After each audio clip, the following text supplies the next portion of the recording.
Many of Africa's top business leaders are meeting in Zambia. They are focusing on efforts to boost exports under trade preferences that allow countries to sell some products in the United States duty-free. Our correspondent Scott Stearns has more on our story from Lusaka, the Zambian capital.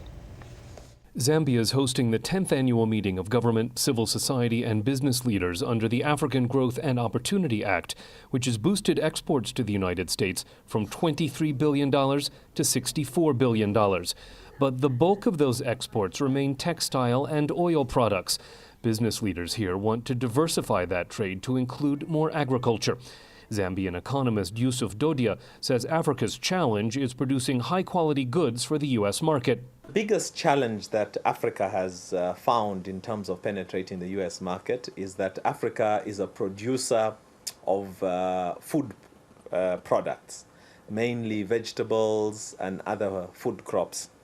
And the United States has a very stringent import regime when it comes to vegetables, unprocessed food products. Zambian caterer Sylvia Banda says African producers can take better advantage of AGOA by harmonizing trade within the continent. We are expecting now to start working together. Say, for instance, if an order comes and I look at my market, the vegetables which I have in Zambia, I cannot execute that an order is too small.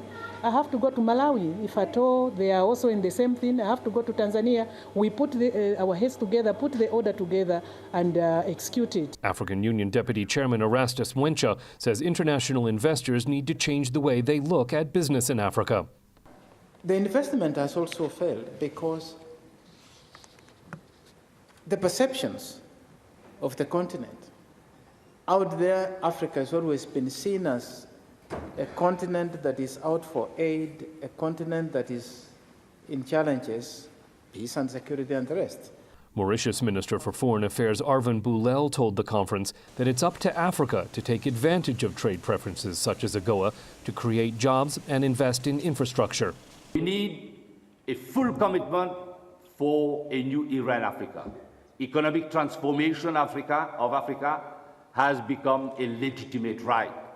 But it's how we act to ensure that we move the process so that one day we can proudly say that from Port Louis to Cairo, Africa has become one continent where it's good to do business, be it business coming from US or from any part of the world. The AGOA program is set to expire in 2015. The Obama administration is asking Congress to extend it for another 10 years. As an example of Washington encouraging trade for Africa, not aid. Scott Stearns, VOA News, Lusaka.